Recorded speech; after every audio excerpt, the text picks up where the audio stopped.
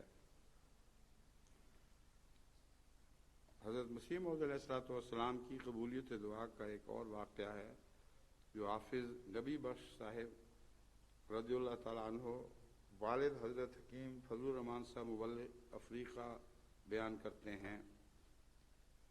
1906 کا واقعہ ہے کہ میرا لڑکا عبد الرحمان نامی جو ہائی اسکول میں 7ویں جماعت میں تعلیم پاتا تھا،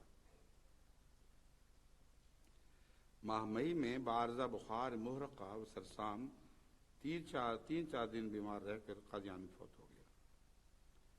اس وقت میں فیض اللہ چک میں تھا، کیونکہ میں اس وقت ملازم تھا اور اس پر گھر آیا ہوا تھا۔ فیض اللہ چک میں اس کی بیماری کی خبر پہنچی تو میں فوراً قادیان آ گیا۔ علاج حضرت خلیفۃ المسیح اول رضی اللہ تعالیٰ عنہ فرما رہے تھے۔ میں بچے کی حالت دیکھ کر حضور کے گھر پہنچا، دستک دی، حضور باہر تشریف لائے۔ میں نے بچے کی حالت سے اطلاع عرض کی،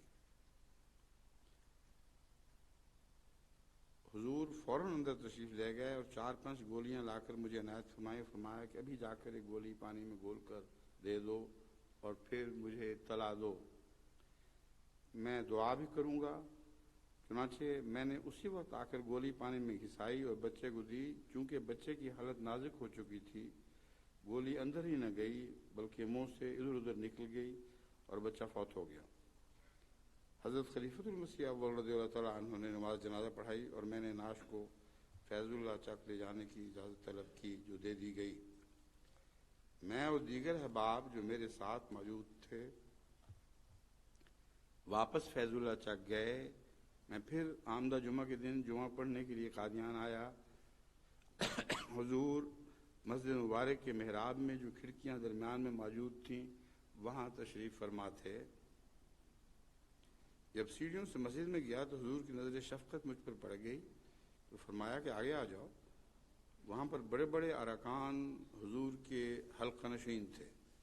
حضور کو فرمانا تھا کہ سب نے میرے لیے رستہ دے دیا۔ حضور نے میرے بیٹھتے ہی فرمایا، میں نے معلوم کیا ہے کہ آپ نے اپنے بچے کی وفات پر بڑا صبر کیا ہے۔ میری کمر پر ہاتھ پھیرا اور فرمایا کہ میں نعم البدل کے واسطے دعا کروں گا۔ چنانچہ اس کا نعم البدل حضور کی دعا سے مجھے لڑکا عطا ہوا جس کا نام فضل الرحمان حکیم ہے، جو اس وقت بحیثیت مبلغ گولڈ کوسٹ، سالٹ پانڈ اور لیگوس میں تبلیغ کر رہا ہے۔ اللہ تعالیٰ اس بچے کو بھی سچی قربانی کی توفیق بخشے اور سلسلے کا سچا خادم مبلغ ہوئے۔ اب دیکھیں، گانا میں بھی کثرت سے لوگ اس واقعے کے گواہ ہیں کہ کس طرح حضرت فضل الرحمان صاحب حکیم نے ایک لمبے عرصے وہاں بڑی مشکلات میں خدمت سر انجام دی۔ حضرت مرزا بشیر احمد صاحب لکھتے ہیں، حافظ نبی بخش صاحب نے مجھ سے بیان کیا کہ میں ایک دفعہ بوجہ کمزوری نظر حضرت خلیفۃ المسیح اول کے پاس علاج کے لیے حاضر ہوا۔ حضرت خلیفۃ المسیح اول رضی اللہ تعالیٰ عنہ نے فرمایا کہ شاید موتیا اترے گا۔ میں نے 2 اور ڈاکٹروں سے بھی نظر کا معائنہ کروایا، سب نے یہی کہا کہ موتیا اترے گا۔ تب میں مضطرب و پریشان ہو کر حضرت مسیح موعود علیہ السلام کی خدمت میں حاضر ہوا اور تمام حال عرض کر دیا۔ حضور نے الحمدللہ پڑھ کر میری آنکھوں پر دست مبارک پھیر کے فرمایا میں دعا کروں گا۔ اس کے بعد نہ وہ موتیا اترا اور نہ ہی وہ کم نظری رہی۔ ایک اور روایت میں حضرت حافظ حامد علی صاحب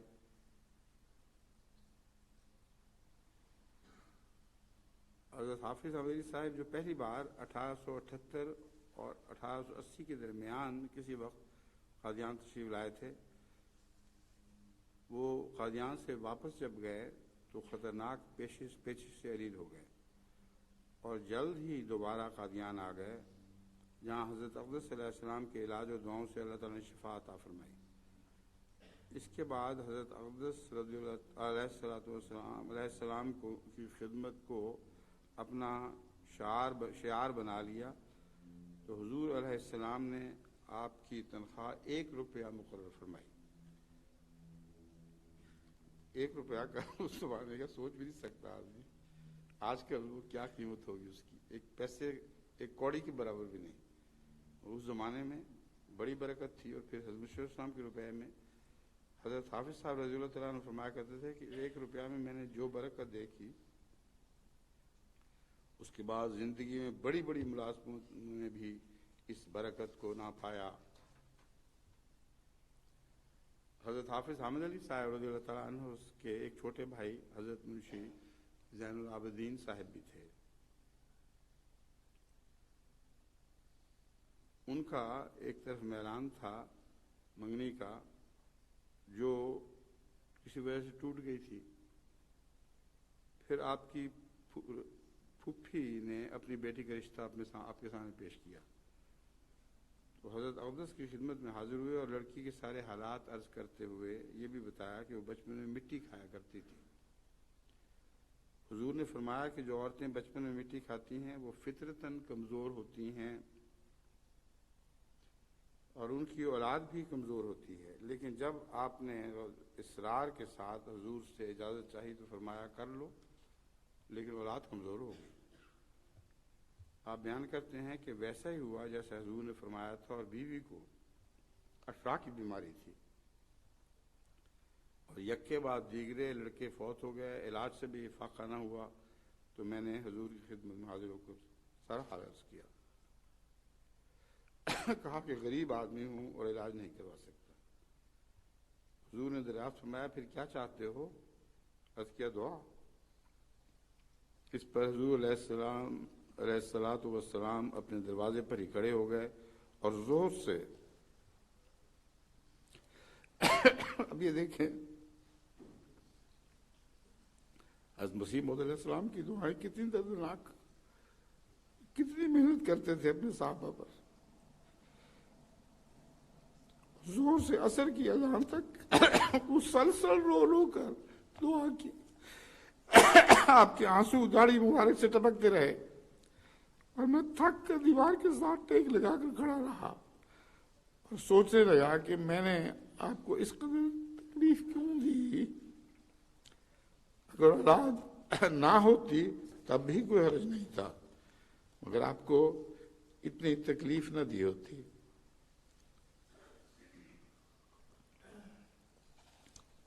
آپ نے دعا ختم کی اور فرمایا کہ اشرا کی بیماری دور ہو گئی ہے اور اس حمل میں لڑکا ہوگا. آپ کی بیوی اور بچے کی شکل مجھے دکھائی گئی ہے. چنانچہ حضور کی دعا کے بعد سے اب تک کوئی بچہ فوت نہیں ہوا اور 4 لڑکے اور 3 لڑکیاں ہیں. حضرت منشی زین العابدین صاحب رضی اللہ تعالیٰ عنہ مزید بیان کرتے ہیں کہ ایک دفعہ شدید کھانسی کی حالت میں قادیان آ کر حضور کی خدمت میں عرض کیا کہ 6 ماہ سے کئی علاج کروائے ہیں لیکن فائدہ نہیں ہوا. آپ اس وقت کمرے میں ٹہل رہے تھے. پوچھا امیرانہ علاج کرانا ہے یا غریبانہ؟ عرض کیا جیسے مناسب سمجھیں. فرمایا زمیندار بالعموم غریب ہی ہوتے ہیں.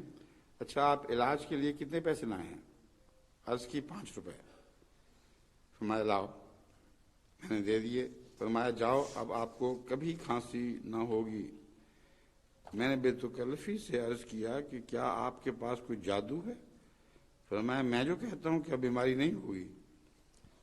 پھر حضرت حافظ حامد علی صاحب رضی اللہ تعالیٰ عنہ سے فرمایا گاؤں کے لوگوں کو تسلی نہیں ہوتی جب تک ان کو دوا نہ دی جائے.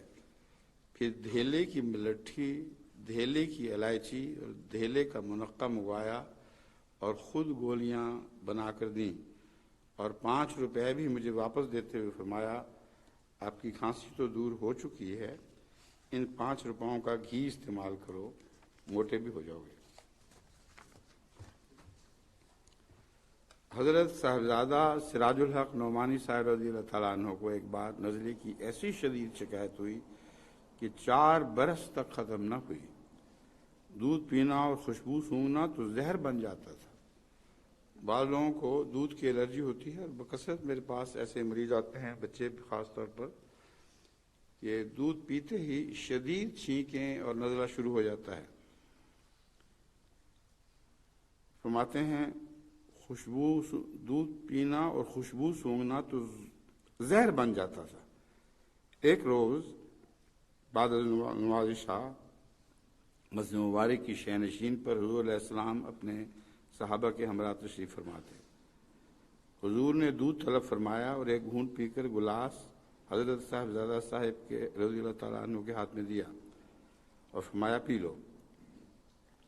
آپ نے اپنی بیماری کا عرض کیا تو فرمایا خیر پی بھی لو، کاہے کا زکام بکام۔ اس پر آپ نے اسی وقت دودھ سے بھرا سارا گلاس پی لیا اور آپ فرمایا کرتے تھے کہ اس کے بعد پھر کبھی نزلہ نہیں ہوا۔ حضرت شیخ رحمت اللہ صاحب رضی اللہ تعالیٰ عنہ بیان کرتے ہیں، ایک دفعہ حضور سیر سے واپس آ رہے تھے، ہم حضور کے ہمراہ تھے۔ ایک شخص کو حضور کا منتظر پایا، وہ بے تحاشا حضور کی طرف دوڑا اور حضور کے قدم پکڑنا چاہے۔ حضور نے اسے پکڑا اور سیدھا کھڑا کر کے پوچھا کیا بات ہے؟ اس نے کہا میری زندگی موت سے بدتر ہے، آپ دعا کریں کہ مجھے زندگی سے نجات مل جائے۔ حضور نے مسکراتے ہوئے فرمایا کہ خدا نے تو مجھے زندہ کرنے کے لیے بھیجا ہے، مارنے کے لیے تو نہیں بھیجا۔ میں آپ کی صحت کے لیے دعا کروں گا۔ وہ شخص مرگی کے ظالم مرض میں مبتلا تھا، اس کے بعد وہ 20 دن قادیان میں ٹھہرا رہا، لیکن اس پر مرض کا کوئی حملہ نہیں ہوا۔ پھر وہ بیعت کر کے گیا۔ بعد ازاں 2 سال تک کبھی نہ کبھی اس سے ملنے کا اتفاق ہوتا رہا اور یہی بتاتا تھا کہ اس کے بعد مجھ پر اس مرض کا کبھی حملہ نہیں ہوا۔ حضرت شیخ رحمت اللہ صاحب رضی اللہ تعالیٰ عنہ بیان کرتے ہیں کہ میرے قادیان ہجرت کر آنے سے پہلے کا واقعہ ہے کہ حضرت مسیح موعود علیہ السلام صبح 8 بجے کے قریب ہم 8-9 افراد کے ہمراہ موضع بسراواں کی طرف سیر کے لیے نکلے۔ راستے میں ایک دیہاتی کو جس نے کندھے پر گنے اٹھائے ہوئے تھے اپنی طرف آتا دیکھ کر ٹھہر گئے۔ اس نے قریب آ کر کہا مرزا جی السلام علیکم۔ اس نے گنے زمین پر ڈال دی اور پنجابی میں کہا کہ بارش کی کمی کی وجہ سے کنوؤں کا پانی سوکھ گیا ہے، مویشی بھوکے پیاسے مرنے لگے ہیں، فصل تباہ ہو گئی ہے، گنے میں دیکھیے رس نہیں رہا، آپ بارش کے لیے دعا کریں۔ فرمایا اچھا ضرور کروں گا، اور حضور روانہ ہو گئے۔ اس نے کہا کہ گنے آپ کے گھر چھوڑاتا ہوں، یعنی یہ میں رس نہیں تھا، وہ خود دیکھ لیں۔ کوئی 2 بجے بعد دوپہر ایک بادل ظاہر ہوا اور دیکھتے دیکھتے پورے آسمان پر چھا گیا اور خوب زور سے بارش ہوئی، اور اسی وجہ سے مجھے رات قادیان میں ٹھہرنا پڑا۔ حضرت مرزا بشیر احمد صاحب رضی اللہ تعالیٰ عنہ ہمارے نانا ڈاکٹر سید عبدالستار شاہ صاحب کی ایک روایت بیان کرتے ہیں۔ ڈاکٹر عبدالستار شاہ صاحب نے لکھتے ہیں مجھے تحریری بیان دیا کہ ایک دفعہ مجھے 3 مہینے کی رخصت لے کر ماں اہل و اطفال قادیان میں ٹھہرنے کا اتفاق ہوا۔ ان دنوں میں ایسا اتفاق ہوا کہ والدہ ولی اللہ شاہ کے دانت میں سخت شدت کا درد ہو گیا، جس سے ان کو نہ رات کو نیند آتی تھی نہ دن کو۔ ڈاکٹری علاج بھی کیا مگر کوئی فائدہ نہ ہوا۔ حضرت خلیفۃ المسیح اول نے بھی وہ دوا دی مگر آرام نہ آیا۔ حضرت ام المؤمنین نے حضور کی خدمت میں عرض کی کہ ڈاکٹر سید عبدالستار شاہ کی بیوی کے دانت میں سخت درد ہے اور آرام نہیں آتا۔ حضرت نے فرمایا کہ ان کو یہاں بلائیں کہ وہ مجھے بتائیں کہ انہیں کہاں تکلیف ہے۔ چنانچہ انہوں نے حاضر ہو کر عرض کی کہ مجھے اس دانت میں سخت تکلیف ہے، ڈاکٹری اور مولوی صاحب کی بہت دوائیں استعمال کی ہیں مگر کوئی فائدہ نہیں ہوا۔ آپ نے فرمایا کہ آپ ذرا ٹھہرے ہیں۔ حضور نے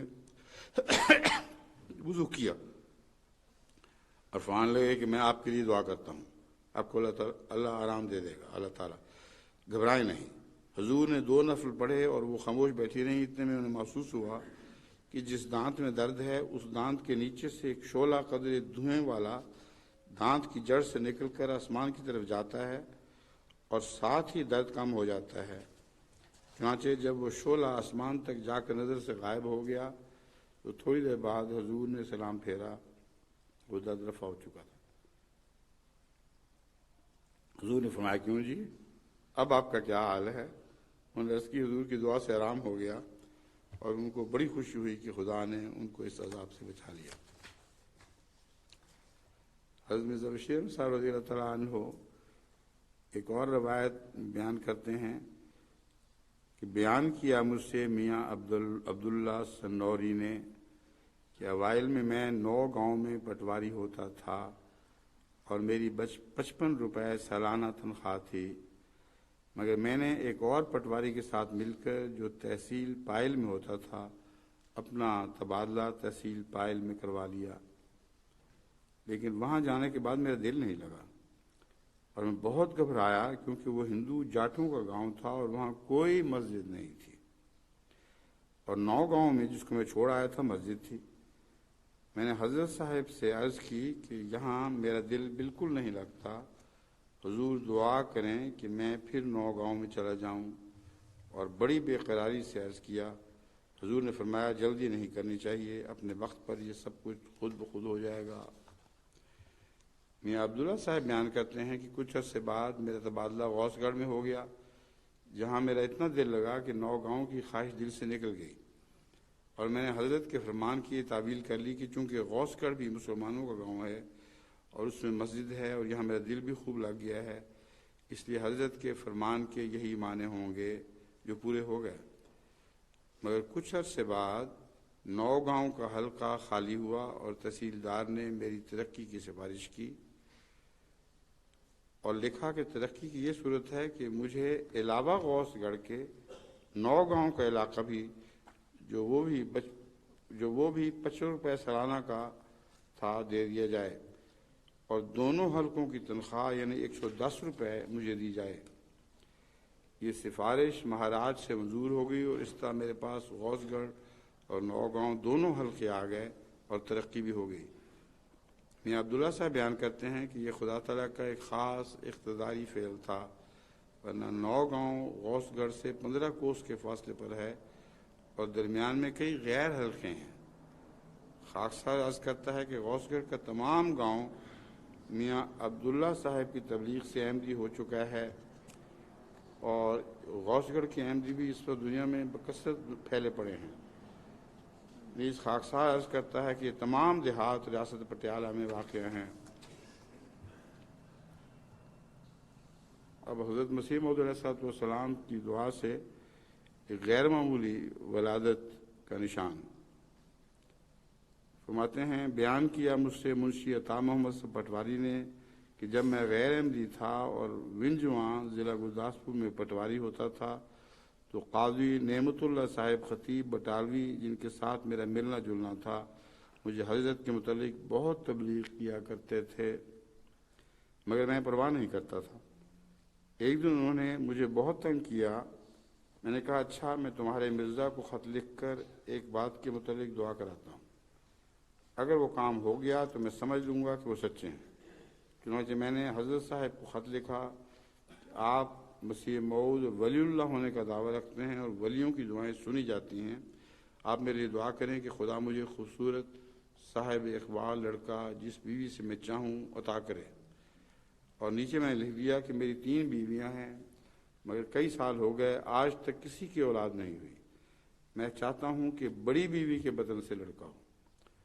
حضرت صاحب کی طرف سے مجھے مولوی عبدالکریم صاحب رضی اللہ تعالیٰ عنہ مرحوم کا ہاتھ کا لکھا وہ خط گیا کہ مولا کے حضور دعا کی گئی، اللہ تعالیٰ آپ کو فرزند ارجمند صاحب اقبال خوبصورت لڑکا جس بیوی سے آپ چاہتے ہیں عطا کرے گا۔ یہ دعا نہیں تھی، عطا کرے گا، مگر شرط یہ کہ آپ زکریا والی توبہ کریں۔ حضرت زکریا والی توبہ سے مراد یہ ہے کہ آپ نے کلیتاً اللہ کی طرف انابت اختیار کر لی تھی، اور ایسی حالت میں کہ ناممکن تھا کہ ان کی بوڑھیا بیوی سے بچہ ہو سکے، آپ نے تمام تر توکل اللہ پر کیا، تو اس سے مراد ہے زکریا والی توبہ۔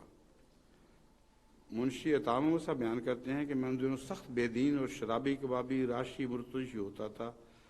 چنانچہ میں نے جب مسجد میں جا کر ملا سے پوچھا کہ زکریا والی توبہ کیسی تھی تو لوگوں نے تعجب کیا کہ یہ شیطان مسجد میں کس طرح آ گیا، مگر وہ ملا مجھے جواب نہ دے سکا. پھر میں نے دھرم کوٹ کے مولوی فتح الدین صاحب مرحوم احمدی سے پوچھا تو انہوں نے کہا زکریا والی توبہ بس یہی ہے کہ بے دینی چھوڑ دو. اب انہوں نے اس توبہ کی غلط تشریح کی ہے. نعوذ باللہ، حضرت زکریا میں تو کوئی بے دینی نہیں تھی، مگر انہوں نے اپنی طرف سے یہی تعبیر کر لی. حلال کھاؤ، نماز روزہ کے پابند ہو جاؤ. اب حضرت زکریا سے زیادہ کون حلال کھاتا تھا اور نماز روزہ کا پابند تھا. شراب چھوڑ دی. اب شراب بھی انہوں نے کہا یہ بھی چھوڑ دو. نعوذ باللہ من ذالک، حضرت زکریا بھی گویا شراب پیتے تھے. تو اصل بات وہی ہے کہ انابت اللہ مراد ہے. صرف رشوت بھی ترک کر دی اور صلاۃ و صوم کا بند ہو گیا. 4-5 ماہ کا عرصہ گزرا ہوگا کہ میں ایک دن گھر گیا تو اپنی بڑی بیوی کو روتے ہوئے پایا. سبب پوچھا تو اس نے کہا کہ پہلے مجھ پر یہ مصیبت تھی کہ میری اولاد نہیں ہوتی تھی، آپ نے میرے پر 2 بیویاں کی، اس کی بھی مصیبت آئی. اب یہ مصیبت آئی ہے کہ میرے حیض آنا بند ہو گیا ہے، گویا اولاد کی کوئی امید ہی باقی نہیں رہی. ان دنوں میں اس کا بھائی امرتسر میں تھانے دار تھا. چنانچہ اس نے مجھے کہا کہ مجھے میرے بھائی کے پاس بھیج دو کہ میں کچھ علاج کراؤں. میں نے کہا وہاں کیا جاؤ گی؟ یہیں دائی کو بلا کر دکھلاؤ اور اس کا علاج کرواؤ. چنانچہ اس نے دائی کو بلوایا اور کہا کہ مجھے کچھ دوا وغیرہ دو. دائی نے سرسری دیکھ کر کہا میں تو دوائی نہیں دیتی، نہ ہاتھ لگاتی ہوں، کہ مجھے تو ایسا معلوم ہوتا ہے کہ خدا تیرے اندر بھول گیا ہے، خدا تیرے اندر بھول گیا ہے، اللہ نے بھول کے تجھے اولاد دے دی. اور میں نے کہا ایسا نہ کہو، بلکہ میں نے مرزا صاحب سے دعا کروائی تھی. پھر منشی صاحب بیان کرتے ہیں کہ کچھ عرصے بعد حمل کے پورے آثار ظاہر ہو گئے اور میں نے ارد گرد سب کو کہنا شروع کیا کہ دیکھ لینا کہ میرے لڑکا پیدا ہوگا اور ہوگا بھی خوبصورت. مگر لوگ بڑا تعجب کرتے تھے اور کہتے تھے کہ اگر ایسا ہو گیا تو واقعی بڑی کرامت ہے. آخر ایک دن رات کے وقت لڑکا پیدا ہوا اور خوبصورت ہوا. اسی وقت دھرم کوٹ بھاگا گیا جہاں میرے کئی رشتہ دار تھے اور لوگوں کو اس کی پیدائش سے اطلاع دی. ایک دوسری روایت میں یہ ہے کہ اس بچے کو اٹھا کر میں اسی حالت میں دھرم کوٹ بھگے گیا اور اس دائی نے جس نے پیدائش کروائی تھی اس نے منتیں کی کہ مر جائے گا، سردی ہے، اور کپڑا بھی نہیں بھی اس پہ لپیٹا. اس نے کہا یہ نہیں مرتا، جو ہو جائے. یہ حضرت مرزا صاحب کی دعا کا نشان ہے، کسی قیمت پر نہیں مرے گا، بڑا ہوگا. چنانچہ کئی لوگ اسی وقت بیعت کے لیے قادیان روانہ ہو گئے مگر بعض نہیں گئے. اور پھر اس واقعے پر منجواں کے بھی بہت سے لوگوں نے بیعت کی اور میں نے بھی بیعت کر لی اور لڑکے کا نام عبدالحق رکھا. حضرت مسیح موعود علیہ السلام کی دعا سے حضرت حافظ محمد ابراہیم صاحب کے رشتے کا انتظام ہو گیا. حافظ یہ حضرت مرزا بشیر احمد صاحب کی روایت ہے. چنانچہ حافظ محمد ابراہیم صاحب نے واسطہ مولوی عبدالرحمن سے مبشر بیان کیا کہ جب میری پہلی بیوی فوت ہو گئی تو میں نے حضرت مسیح موعود علیہ السلام سے دعا کے لیے درخواست کی. آپ نے فرمایا میں دعا کروں گا. بعض دوستوں نے کہا کہ آپ حضرت مسیح موعود علیہ السلام سے کہیے کہ حضور آپ کے لیے رشتہ کا انتظام فرمائیں. میں نے جواب دیا کہ میں نے دعا کے لیے عرض کر دیا ہے، انشاءاللہ آسمان سے ہی انتظام ہو جائے گا. ابھی 20 دن نہ گزرے تھے کہ حضرت مولانا نور الدین صاحب کے پاس گجرات کی ضلع سے خط آیا کہ حافظ صاحب سے دریافت کریں کہ اگر رشتہ کی ضرورت ہو تو ایک رشتہ موجود ہے. حضرت مولوی صاحب نے بغیر میرے پوچھنے کے اپنی طرف سے خط لے لیا کہ ہم کو منظور ہے اور مجھے فرمانے لگے کہ آپ کی شادی کا انتظام ہو گیا ہے. میں نے کہا پوچھا حضور کہاں؟ فرمایا آپ کو اس سے کیا. آخر وہ معاملہ جناب الہی نے نہایت خیر و خوبی سے تکمیل کو پہنچایا اور ہمارے لیے نہایت بابرکت ثابت ہوا. حضرت مولوی رحمت علی صاحب اور پھر چچی کا بیان ہے کہ حضرت مسیح موعود علیہ السلام کا آموں کا باغ بعض غیر جماعت دوستوں نے پھل پر خرید رکھا تھا۔ اس سال خشک سالی تھی اور پھل زیادہ گرنے کے باعث سخت نقصان ہو رہا تھا۔ ایک دن مجھے خاص طور پر کہا کہ اپنے مرشد سے بارش کے لیے دعا کرائیں۔ چنانچہ اسی روز جب حضرت صاحب عصر کے بعد باغ میں تشریف لائے تو میں نے دعا کے لیے عرض کی۔ یہ سنتے ہی آپ نے اسی وقت دعا کے لیے ہاتھ اٹھائے اور دعا کرنے کے فوراً بعد فرمایا، واپس گھر چلو۔ حالانکہ آپ شام تک چہل قدمی کیا کرتے تھے۔ خاکسار نے صاحبزادی کو اٹھایا ہوا تھا، میں بھی آپ کے ساتھ پیچھے چل پڑا۔ اللہ تعالیٰ گواہ ہے کہ ابھی آپ اور حضرت اماں جان رضی اللہ تعالیٰ عنہ دار میں داخل ہوئے تھے کہ معمولی سی بدلی سے موسلادھار بارش شروع ہو گئی اور نالیاں پانی سے بھر کر بہنے لگیں۔ یہ بھی خدا تعالیٰ کی شان تھی۔ بارش رکنے پر جب میں واپس باغ والوں کے پاس خوشی سے خوشی گیا تو سب کھڑے ہو گئے اور یک زبان ہو کر کہنے لگے کہ اگر ہمیں پہلے پتہ ہوتا کہ آپ کے پیر و مرشد خدا تعالیٰ کے اتنے پہنچے ہوئے ہیں تو ہم بھی اس قدر نقصان سے قبل ہی دعا کی درخواست دیتے۔ حضرت چودھری عمر بخش صاحب رضی اللہ تعالیٰ عنہ مونگ ضلع منڈی بہاؤدین اپنی بیعت کا ذکر بیان کرتے ہیں کہ جب میں اپنے گاؤں سے نکلا تو میرے کنبے والے بہت جوش و خروش میں آئے اور ایک طرف ان کے گھر ماتم پڑ گیا۔ وہ میری تلاش میں ہاتھوں میں لاٹھیاں لیے ہوئے نکلے۔ مجھے معلوم ہوا کہ میرے مارنے کے لیے پیچھے لگے آ رہے ہیں، تو میں ایک گیہوں کے کھیت میں جا چھپا۔ وہ میرے متعلق باتیں کرتے ہوئے کھیت کے پاس سے گزر گئے اور میں ان کی باتیں سنتا تھا، لیکن انہوں نے مجھے نہ دیکھا اور جا کر اسٹیشن پر تلاش کیا اور مجھے نہ پا کر آخر خائب و خاسر واپس لوٹے۔ جب وہ اس کھیت کے پاس سے جس میں چھپا ہوا تھا گزر گئے تو میں اس کھیت سے نکل کر پہلے اسٹیشن منڈی بہاؤدین جہاں سے میں نے سوار ہونا تھا اور دوسرے اسٹیشن چیلیاں والی کو چھوڑتا ہوا تیسرے اسٹیشن ڈنگا پر جا پہنچا اور وہاں سے پھر سوار ہو کر قادیان پہنچا۔ جب میں قادیان پہنچا تو ان دنوں حضرت مسیح موعود علیہ السلام باغ میں رہتے تھے۔ میں نے عصر کی نماز حضرت اقدس کے دست مبارک پر بیعت کی۔ عصر کی نماز کے بعد حضرت اقدس کے دست مبارک پر بیعت کی۔ جب بیعت کر چکا تو عرض کیا کہ مجھے دیر سے ورم ارتحال ہے، اس کے لیے آپ دعا کریں کہ خدا تعالیٰ اس مرض سے مجھے شفا دے۔ مرض ارتحال غالباً تلی کے سوجنے کے مرض ہے جو بڑا مہلک ہوتا ہے۔ آپ نے وہاں ہاتھ لگایا اور دعا کے لیے ہاتھ اٹھائے۔ بہت دیر تک دعا کی۔ جو ہی حضرت صاحب نے دعا ختم کر کے اپنا ہاتھ اپنے چہرے مبارک پر ملے اور میں نے اپنے ہاتھ اپنے پیٹ پر ملا تو مجھے ایسا معلوم ہوا کہ اثناء دعا ہی میں میرے پیٹ سے کوئی تلی نکال کر لے گیا اور ورم وغیرہ سب کچھ جاتا رہا اور فوراً شفا ہو گئی۔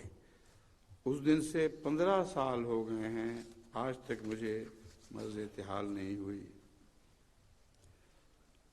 حضرت میاں سراج الدین احمد صاحب رضی اللہ تعالیٰ عنہ سنبڑیال ضلع سیالکوٹ بیان کرتے ہیں کہ خاکسار اور اخویم حسن محمد خان صاحب 1906 میں اپنے ملازمین کو لاہور چھوڑ کر زیارت کے لیے قادیان گئے۔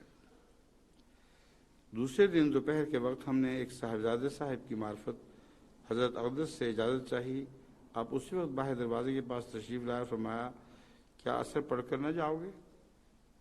ہم نے آدمیوں کا اور گاڑی کے وقت کا عذر پیش کیا تو فرمایا اچھا جاؤ، اور مسافہ کیا اور رخصت دی۔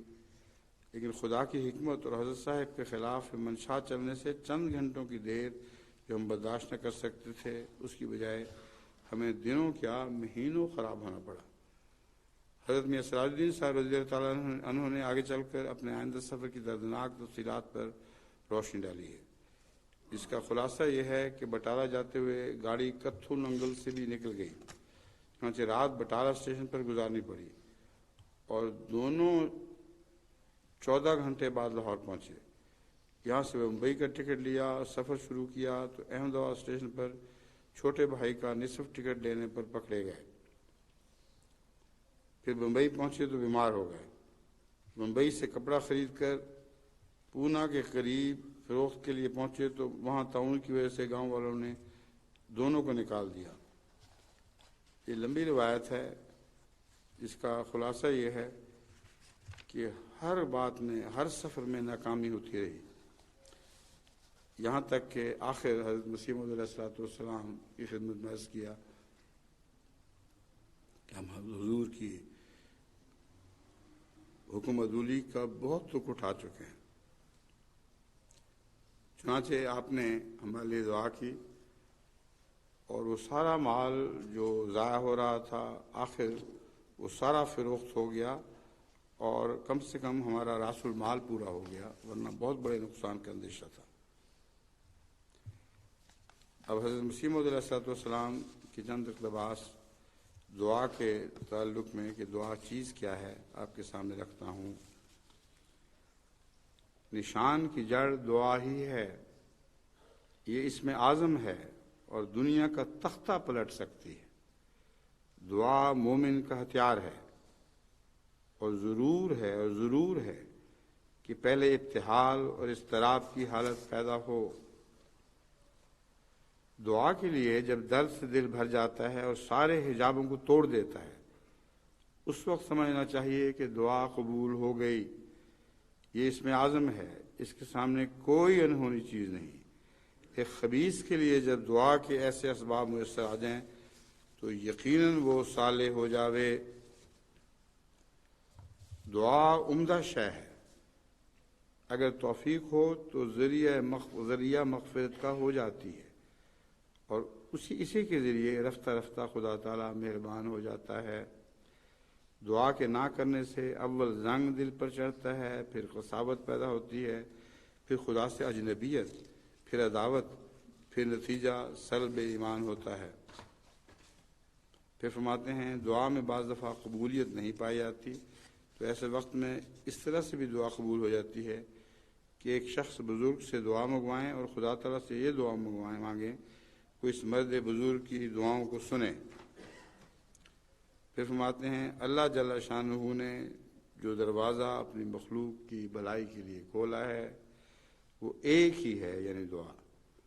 جب کوئی شخص بکا و زاری سے اس دروازے میں داخل ہوتا ہے تو مولا کریم اس کو پاکیزگی اور طہارت کی چادر پہنا دیتا ہے۔ ملفوظات جلد 3 صفحہ 315۔